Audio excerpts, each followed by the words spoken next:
that he would not seek re-election in 2025. It was seen to some as a precursor to a possible run for New Jersey governor. Yeah, so yesterday Mayor Fulop actually made it official that he will seek the Democratic nomination for governor of New Jersey in 2025. And Mayor Fulop joining us this morning to talk about this very decision. Good to see you, sir. Thank you for having me. You know, we asked you to declare it on our air, but it's okay. Sorry. So we'll forgive you. So no surprise that you are, in fact, running here. So you pretty much hinted that when you said you were not going to seek the re-election. The timing, though, is interesting because some would say that, well, this is way far in advance of the actual election season. Why declare almost 2 years out? New Jersey has a very big institutional political force, and if we want to build a grassroots campaign with or without that, then it's just going to take time. So you need the runway starting now, and we're going to start building, organizing. Okay. All right. Speaking of building, your new website says that you're looking to take on challenges to improve people's lives. What are some of the biggest challenges that you think face New Jersey? Well, look, I think New Jersey is known as a place that struggles with affordability. I think that's number one, first and foremost, for middle-class families, and then, you know, transportation infrastructure. And it's something that New Jersey struggles with as well. You have conversations in New York around congestion pricing. What's the impact on New Jersey?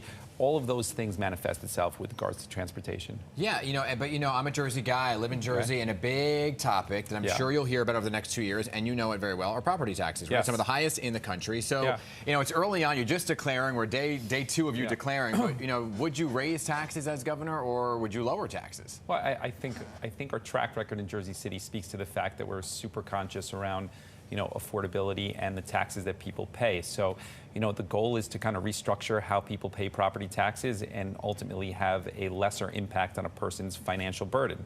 So, the short answer is we're not looking to raise property taxes. Yeah. So let me ask you this, because Jersey City did raise property taxes. You didn't. But the school board did, right? Yeah. Which was kind of a bizarre thing that the school board had the ability to raise taxes. As a governor, could you put an end to that kind of policy? Well, look, a school board is an independently elected entity. It would be the same thing as saying, well, the federal government changed their taxes. You as mayor, do you have input over it? So the structure in New Jersey is you have elected school boards that can tax by themselves. So, the unfortunate thing is that I deliver the tax bill, even though I didn't do that. But, look, I think there are structural changes that you can do to make school boards more accountable. Okay. All right. So in your State of the City last month, you mentioned a program to resettle refugees. Things with housing, food, just, access to, infrastructure and, things in the community that they need to live. Would you like to see something like this go statewide?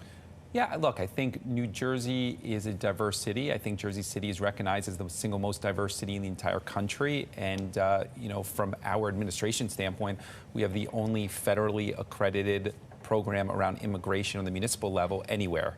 And we've really tried to harness our resources around immigration because we think those immigrants add a lot to the community. So there's a lot that you can replicate on what we've done in Jersey City statewide. Yeah, I mean, affordable housing, number one, is a big topic. Huge. Not only in New Jersey, but across the country. We're seeing this kind of play out, this topic of affordability and affordable housing. And some would say, well, the waterfront in Jersey City looks great. It was something that was a big development project, but it's not affordable. So where is the affordable housing? Can you help us understand how you were able to do that in Jersey City and how you would bring it statewide? Now, we've done a lot legislatively, probably more than anybody else, and built more affordable housing. The biggest problem in the region is that New York hasn't built enough market rate housing because of this kind of NIMBYism mentality, not in my backyard. So market rate housing and building enough of it keeps rents down ultimately and stabilizes it. And so, Jersey City has built 6 times per capita than what New York City has built over the last 10 years. So we're punching above our weight. Right, but is it affordable? Well, if you put more supply into the market, you're ultimately going to keep rents stable. If New York City doesn't pull its own weight, which has been the ultimate problem here, then the entire region, New York, New Jersey, Connecticut, is going to suffer. And so that's really what's got to change. Okay. So we know Governor Murphy reached his term limits. Would you like to see an end to term limits when it comes to something like this, or? No. I think term limits are good. I think that term limits at every level of government is a good thing. It's not something in New Jersey on the municipal side that you legally could implement today. But I think generally speaking, having longevity limits of legislators is a good thing. Yeah, New Jersey is a very interesting state, right? Because sometimes it goes blue, sometimes it goes red. Yeah. And it's a good variety of people in New Jersey. And we saw play out in the last election was a Republican almost won. Jack Ciattarelli almost won. It came closer than anybody really expected. So as a Democrat running, You have to reach out to those Republicans across the aisle. There's plenty of them in New Jersey. How do you plan to kind of bridge that gap and that divide that we're seeing? Yeah, Dan, I think being the mayor of Jersey City kind of uniquely qualifies me. We run in nonpartisan elections, so I don't run as a Democrat or Republican. I've been elected 3 times there. We run just to fix problems. And I think that's what people look for ultimately. Right, but some would say that Jersey City is a liberal city. Well, it's a liberal city, but in order to win, you still need to have a message around affordability. You can't just be leaning very, very far left or very, very far right. It's, you know, like Mayor LaGuardia said here, there's no right or wrong way, Republican or Democrat way to pick up trash or plow the streets. I mean, you got to find solutions. Yeah. So, you know, look, I think I got a very, very strong track record of being an executive and actually doing an effective job, and the voters, you know, keep me there. I guess it speaks to that. Yeah.